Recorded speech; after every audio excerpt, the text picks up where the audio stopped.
ಎಲ್ಲರಿಗೂ ನಮಸ್ಕಾರ. ನನ್ನ ಹೆಸರು ತಿಪ್ಪೇಸ್ವಾಮಿ ಅಂತ. ನಮ್ಮದು ಚಿಕ್ಕಚೆಲ್ಲೂರು ಗ್ರಾಮ, ಚಳ್ಳಕೆರೆ ತಾಲೂಕು, ಚಿತ್ರದುರ್ಗ ಜಿಲ್ಲೆ.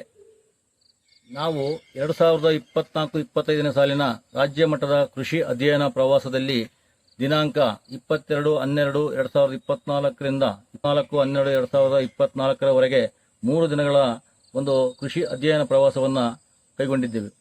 ಇದರಲ್ಲಿ ನಮ್ಮ ಚಿತ್ರದುರ್ಗ ಜಿಲ್ಲೆಯ ಬಬ್ಬೂರಿನ ಜಿಲ್ಲಾ ಕೃಷಿ ತರಬೇತಿ ಕೇಂದ್ರದ ವತಿಯಿಂದ ಈ ಆಯೋಜಿಸಲಾಗಿರ್ತಕ್ಕಂಥ ಕೃಷಿ ಅಧ್ಯಯನ ಪ್ರವಾಸದಲ್ಲಿ ಒಟ್ಟು ಆಸಕ್ತ 43 ಜನ ರೈತ ಬಾಂಧವರು ಭಾಗವಹಿಸಿದ್ದೆವು. ಇದರ ನೇತೃತ್ವವನ್ನು ಜಿಲ್ಲಾ ಕೃಷಿ ತರಬೇತಿ ಕೇಂದ್ರ ಬಬ್ಬೂರಿನ ಸಹಾಯಕ ಕೃಷಿ ನಿರ್ದೇಶಕರಾಗಿರ್ತಕ್ಕಂಥ ಶ್ರೀ ರಜನಿಕಾಂತ್ ಸರ್ ಅವರ ನೇತೃತ್ವದಲ್ಲಿ ಈ ಒಂದು ನಾವು ಪ್ರವಾಸವನ್ನು ಕೈಗೊಂಡಿದ್ದೆವು. ದಿನಾಂಕ 21-12-2024ರಂದು ನಾವು ಎಲ್ಲ ಬಬ್ಬೂರಿನ ಕೃಷಿ ತರಬೇತಿ ಕೇಂದ್ರದಲ್ಲಿ ಅಭಿಶಿಕ್ಷಣ ತರಬೇತಿಗಾಗಿ ಸೇರಿಕೊಂಡ್ವಿ. ಅದಾದ ನಂತರ ಬೆಳಗಿನ ಜಾವ 5 ಗಂಟೆಗೆ ಅಲ್ಲಿ ನಮ್ಮ ಕೃಷಿ ಅಧ್ಯಯನ ಪ್ರವಾಸ ಪ್ರಾರಂಭವಾಯಿತು. ಆ ದಿನ ನಾವು ಬಾಗಲಕೋಟೆಯ ಕೃಷಿ ವಿಶ್ವವಿದ್ಯಾನಿಲಯದ ತೋಟಗಾರಿಕಾ ಮೇಳದಲ್ಲಿ ಭಾಗವಹಿಸಿ ಅಲ್ಲಿ ವಿವಿಧ ತರಕಾರಿ, ಹಣ್ಣು, ಹೂವು ಮತ್ತು ಇತರೆ ಸಾಕುಗಳ ಅಧ್ಯಯನವನ್ನು ನಾವು ಮನಗಂಡೆವು.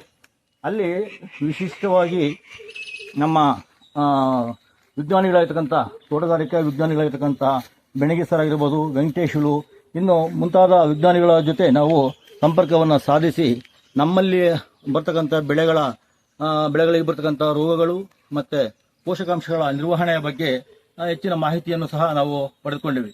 ಅಲ್ಲಿ ವಿವಿಧ ತಾಕುಗಳನ್ನು ಸಹ ನಾವು ನೋಡಿದಿವಿ. ಅಲ್ಲಿ ವೈವಿಧ್ಯತೆಯನ್ನು ನಾವು ಮಾಡ್ಕೋಬೇಕು ನಮ್ಮ ಕೃಷಿಯಲ್ಲಿ ಸಹ ಅಂತಕ್ಕಂಥದ್ದನ್ನು ನಾವು ಮಂದಟ್ಟು ಮಾಡಿಕೊಂಡು ದಿವಸ ನಾವು ಗೋಡಂಬಿ ಗಿಡಕ್ಕೆ ಬರ್ತಕ್ಕಂಥ ಮಸ್ಕಿಟೋ ಸೊಳ್ಳೆ ಕಾಟದ ನಿರ್ವಹಣೆ ಹೇಗೆ ಅಂತಕ್ಕಂಥದ್ದನ್ನ ನಾವು ಸಾವಯವದಲ್ಲಿ ಹೇಗೆ ಮಾಡಬೇಕು ಅಂತಕ್ಕಂಥದ್ದನ್ನ ಅವ್ರನ್ನ ಪ್ರಶ್ನೆ ಮಾಡಿದಾಗ ಅವರು ಕೆಲವೊಂದು ಸಜೆಷನ್ಗಳನ್ನು ಕೊಟ್ಟರು. ಅದನ್ನು ನಾವು ಫಾಲೋ ಮಾಡಿದ್ವಿ. ಅದನ್ನು ತಂದು ನಾವು ಸ್ಪ್ರೇ ಮಾಡಿ ಅದ್ರ ಬಗ್ಗೆ ಸ್ವಲ್ಪ ಇದನ್ನು ಸಹ ನಾವು ಅನುಭವವನ್ನು ಪಡ್ಕೊಂಡ್ವಿ. ಅಲ್ಲಿಂದ ನಾವು ಬಾಗಲಕೋಟೆ ಜಿಲ್ಲೆಯಲ್ಲಿ ಮುಧೋಳ ತಾಲೂಕಿನ ಮಹೇಶ್ ಅಂತ ಅವರ ಒಂದು ಜಮೀನಿಗೆ ಹೋಗಿ ಅವರ ಮನೆಯಲ್ಲಿ ಮಾಡಿರ್ತಕ್ಕಂಥ ಅಣಬೆ ಕೃಷಿಯ ಬಗ್ಗೆ ನಾವು ಅಧ್ಯಯನವನ್ನು ಮಾಡಿದ್ವಿ. ಅವರು ಸಹ ಯುವಕರು ಮತ್ತು ಕೃಷಿ ತೋಟಗಾರಿಕಾ ಡಿಪ್ಲೊಮಾ ಪದವೀಧರರು. ಅವರು ಸಹ ಈ ಥರ ಮಾಡಿದಾಗ ಅವರು ಎಲ್ಲ ಮಾಡಿ ನಾವು ಸಹ ಯಾಕಿದನ್ನು ಒಂದು ನಮ್ಮದೇ ಆದಂತಕ್ಕಂಥ ಒಂದು ಉದ್ಯೋಗವನ್ನು ಸ್ವಾವಲಂಬಿಯಾಗಿ ನಾವು ಮಾಡಬಾರ್ದು ಅಂತಕ್ಕಂಥ ಉದ್ದೇಶದಿಂದ ಅವರು ಅಣಬೆ ಕೃಷಿಯನ್ನು ಮಾಡಿದರು.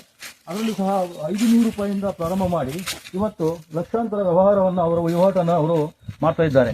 ಇದರ ಕಾರಣ ಅವರಲ್ಲಿರ್ತಕ್ಕಂಥ ಆತ್ಮಸ್ಥೈರ್ಯ ಮತ್ತು ಒಂದು ಖಚಿತತೆ ಆದಾಯ ಬರುತ್ತೆ ಅಂತಕ್ಕಂಥ ಒಂದು ನಿರ್ಧಾರದಿಂದ ಅವರು ಅದನ್ನು ಕೈಗೊಂಡಿದ್ದಾರೆ.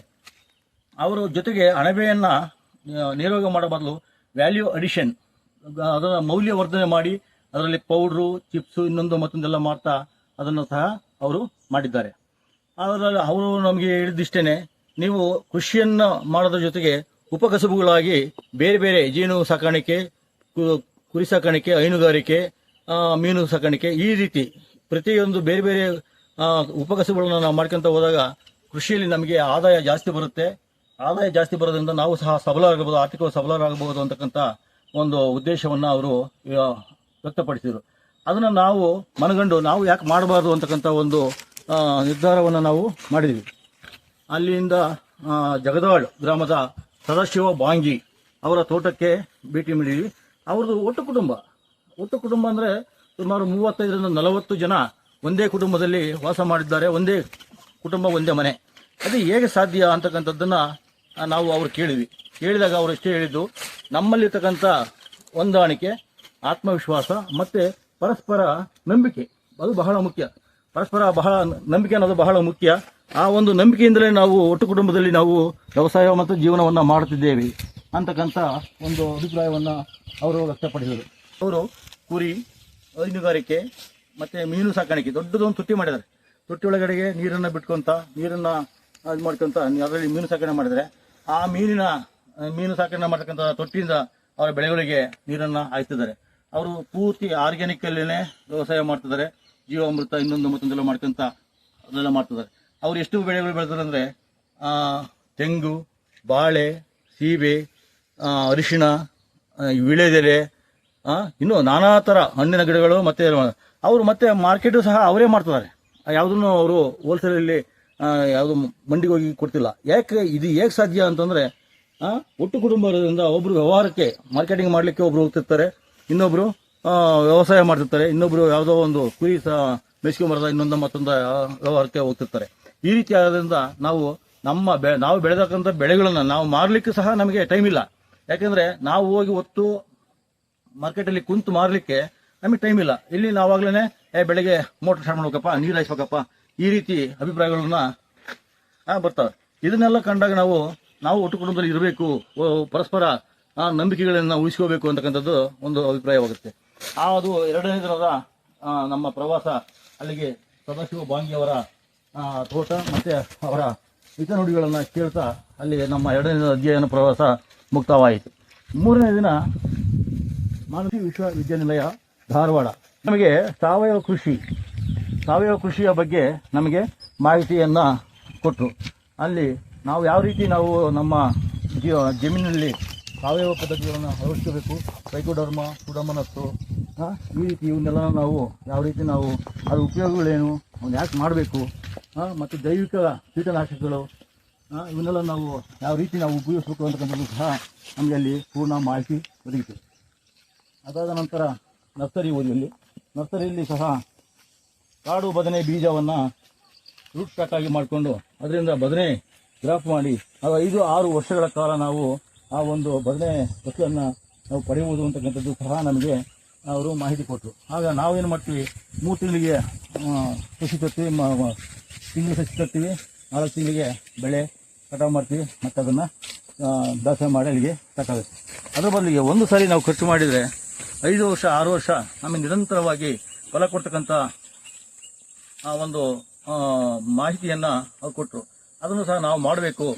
ಕಾಡು ಬದನೆಯ ರೂಟ್ ಸ್ಟಾಕ್ ಮಾಡ್ಕೊಂತ ಅದನ್ನು ಮತ್ತು ಬೇರೆ ಯಾವುದೇ ತಳಿಯ ಇದನ್ನು ನಾವು ಬದನೆ ತಳಿಯನ್ನು ಕ್ರಾಫ್ ಮಾಡಿದಾಗ 5 ವರ್ಷ ನಮಗೆ ನಿರಂತರವಾಗಿ ಕಾಯಿ ಬಿಡತಕ್ಕಂಥ ಒಂದು ಮಾಹಿತಿಯನ್ನು ಕೊಟ್ಟರು.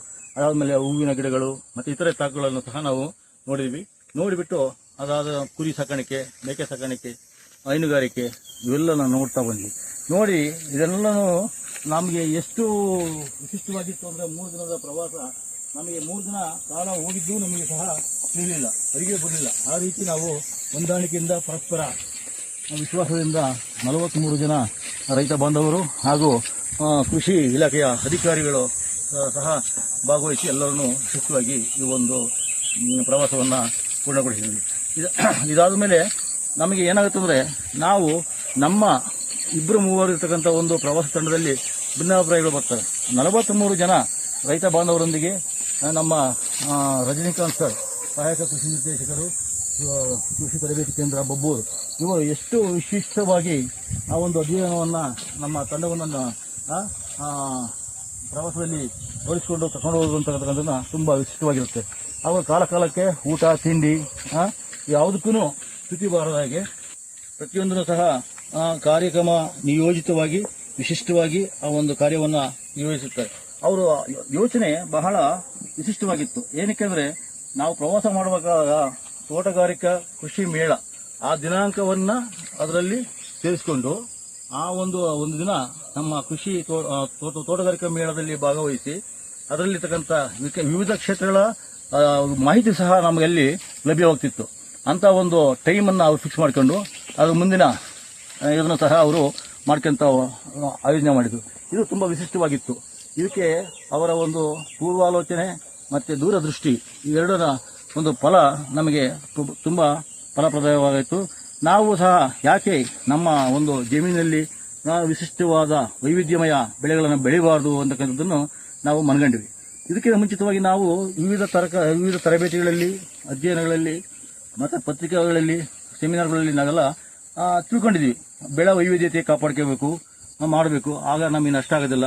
ಕೃಷಿ ಜೊತೆ ಜೇನು ಸಾಕಾಣಿಕೆ, ಕುರಿ ಸಾಕಾಣಿಕೆ, ಮೀನು ಸಾಕಾಣಿಕೆ ಇವೆಲ್ಲ ಉಪಕಸಬುಗಳಾಗಿ ಮಾಡ್ಕೊಂಡಾಗ ನಮಗೆ ನಮ್ಮ ಆದಾಯ ವೃದ್ಧಿಯಾಗುತ್ತೆ ಅಂತಕ್ಕಂಥ ಒಂದು ವಿಷಯ ನಮಗೆ ಮಂದಟ್ಟಾಗಿತ್ತು. ತರಬೇತಿ ಕೇಂದ್ರದ ರಜನಿಕಾಂತ್ ಸರ್ಗೆ ತುಂಬ ಹೃದಯದ ಅಭಿನಂದನೆಗಳನ್ನು ಸಲ್ಲಿಸ್ತೇನೆ. ಹಾಗೂ ನಮ್ಮ ತಂಡ ಏನು ಆಸಕ್ತ ರೈತ ಬಾಂಧವರು ಸಹ ಎಲ್ಲರೂ ಅನ್ಯೂನ್ಯತೆಯಿಂದ ಪರಸ್ಪರ ಒಂದೇ ಕುಟುಂಬದ ಅಣ್ಣ ತಮ್ಮಂದಿರ ತರ ಒಂದೇ ಕುಟುಂಬದ ಅಣ್ಣ ತಮ್ಮಂದಿರ ಸಹ ನಾವು ಎಲ್ಲರೂ ಒಟ್ಟಿಗೆ ನಗುನಗುತ್ತಾ ಮಾತಾಡ್ತಾ ತಮ್ಮ ತಮ್ಮ ಅಭಿಪ್ರಾಯಗಳನ್ನು ವಿನಿಮಯ ಮಾಡಿಕೊಂತ ಒಂದು ಪ್ರವಾಸವನ್ನ ಪೂರ್ಣಗೊಳಿಸಿದ್ವಿ. ಬರಬೇಕಾದ ತಾವು ಅವರವರ ಅಭಿಪ್ರಾಯಗಳನ್ನು ವ್ಯಕ್ತಪಡಿಸ್ತಾ ನಾವು ಕಂಡದ್ದನ್ನ ಮತ್ತೆ ನಾವು ನಮ್ಮ ಪ್ರಾತ್ಯಕ್ಷಿತೆಗಳಲ್ಲಿ ನಮ್ಮ ಜಮೀನುಗಳಲ್ಲಿ ಯಾವ ರೀತಿ ಇದನ್ನ ಅಳವಡಿಸಬೇಕು, ನಾವು ಇದನ್ನ ಯಾವ ರೀತಿ ಮಾಡಬೇಕು ಅಂತಕ್ಕಂಥದ್ದು ಸಹ ಒಬ್ಬರೊಬ್ಬರು ಪರಸ್ಪರ ಚರ್ಚೆ ಮಾಡ್ಕೊಂತ ತುಂಬಾ ಫಲಪ್ರದವಾದಕ್ಕಂತ ಈ ಒಂದು ಪ್ರವಾಸವನ್ನ ನಾವು ಪೂರ್ಣಗೊಳಿಸಿದ್ವಿ. ಇದಕ್ಕೆ ಒಂದು ಕಾರಣ ಏನಂದ್ರೆ ನಾವು ಮಾಡಿದ್ದು, ನಾವು ನೋಡಿದ್ದು ನಮಗೆ ಮನಸ್ಸಿಗೆ ತಾಕುತ್ತೆ. ನಾವು ಯಾರೇ ಏನೇ ಹೇಳಿದ್ರು ಪೇಪರಲ್ಲಿ ನೋಡಿರ್ತೀವಿ, ಇನ್ನೊಂದು ನೋಡಿರ್ತೀವಿ, ಇದೆಲ್ಲ ನಮ್ಗೆ ಆಗೋದಿಲ್ಲ, ಇದೆಲ್ಲ ನಮ್ಗೆ ಆಗುತ್ತೆ ಇಲ್ಲ ಗೊತ್ತಾಗಲ್ಲ, ನಮ್ಮ ತರಕಲಾಗಲ್ಲ ಅಂತಕ್ಕಂಥ ಒಂದು ಅಪನಂಬಿಕೆ ನಮ್ಮಲ್ಲಿರುತ್ತೆ. ಈ ಒಂದು ಅಧ್ಯಯನ ನಾವು ಆ ಕೃಷಿ ತಾಕುಗಳಿಗೆ ನಾವು ಭೇಟಿ ಕೊಟ್ಟಾಗ ನಮ್ಮಲ್ಲಿ ಏನಾಗುತ್ತೆ, ನಮಗೂ ಸಹ ಮನದಟ್ಟಾಗುತ್ತೆ, ನಾವು ಸಹ ನಾವು ಈ ರೀತಿ ಮಾಡಬಹುದಲ್ಲ ಅಂತಕ್ಕಂಥ ನಂಬಿಕೆ ಬರುತ್ತೆ. ಯಾಕೆಂದ್ರೆ ನಾನು ಇಲ್ಲಿದ್ದ ಪ್ರವಾಸವನ್ನು ಕೈಗೊಂಡಾಗ fish amino acid, lactic acid bacteria, ಮತ್ತೆ ಬನಾನಾ ಫರ್ಮೆಂಟೆಡ್ ಜ್ಯೂಸು ಇವೆಲ್ಲ ಬಗ್ಗೆ ಚರ್ಚೆ ಮಾಡ್ತಾ ಇದ್ವಿ. ಸರ್ ಇವೆಲ್ಲ ಆಗಲ್ಲ ಬಿಡಿ ಸರ್, ಎಲ್ಲಿ ಆಗ್ತದೆ ಬಿಡಿ ಸರ್ ಹಾಗೆ ಅಂತ. ಅಲ್ಲಿ ಹೋದಾಗ ಮಹೇಶ್ ಅವರು ಏನು ಅಣಬೆ ಕೃಷಿಕರಿದ್ರಲ್ಲ, ಅವರ ಪ್ಲಾಟ್ಗೆ ಹೋದಾಗ ಅವರು ಫಿಶ್ ಅಮೈನೋ ಆಸಿಡ್ ಮಾಡಿದ್ರು, ಮತ್ತೆ ಬೇಲ್ದಣ್ಣಿನ ಪೊಟ್ಯಾಶ್ ಫರ್ಮೆಂಟೆಡ್ ಜ್ಯೂಸು ಮಾಡಿದ್ರು. ಇವೆಲ್ಲ ನೋಡಿದಾಗ ಸರ್ ನೀವು ಹೇಳಿದ್ರಿ, ಇವರು ಮಾಡಿದ್ದಾರೆ, ನಾವ್ಯಾಕೆ ಮಾಡಬಾರ್ದು ಅಂತಕ್ಕಂಥ ಒಂದು ಅಭಿಪ್ರಾಯವನ್ನ ಹಲವು ರೈತರು ವ್ಯಕ್ತಪಡಿಸಿದರು. ಇಷ್ಟು ನಮ್ಮ ಒಂದು ಕೃಷಿ ಅಧ್ಯಯನ ಪ್ರವಾಸದ ಅನಿಸಿಕೆಗಳನ್ನು ವ್ಯಕ್ತಪಡಿಸ್ತೀನಿ. ಇದೆಲ್ಲದಕ್ಕೂ ಕಾರಣ ಇರತಕ್ಕಂಥ ರಜನಿಕಾಂತ್ ಸರ್, ಸಹಾಯಕ ಕೃಷಿ ನಿರ್ದೇಶಕರು, ಕೃಷಿ ತರಬೇತಿ ಕೇಂದ್ರ ಬಬ್ಬೂರ್ ಅವರಿಗೂ ವಂದಿಸ್ತಾ, ನಮ್ಮ ಜೊತೆ ಸಂಗಡಿಗರಿಗೆ ಬಂದಿರತಕ್ಕಂಥ ಎಲ್ಲ ರೈತ ಬಾಂಧವರಿಗೂ ವಂದಿಸ್ತಾ ನನ್ನ ಅನಿಸಿಕೆಗಳನ್ನು ಇಲ್ಲಿಗೆ ಪೂರ್ಣ ಮಾಡ್ತಿದ್ದೇನೆ.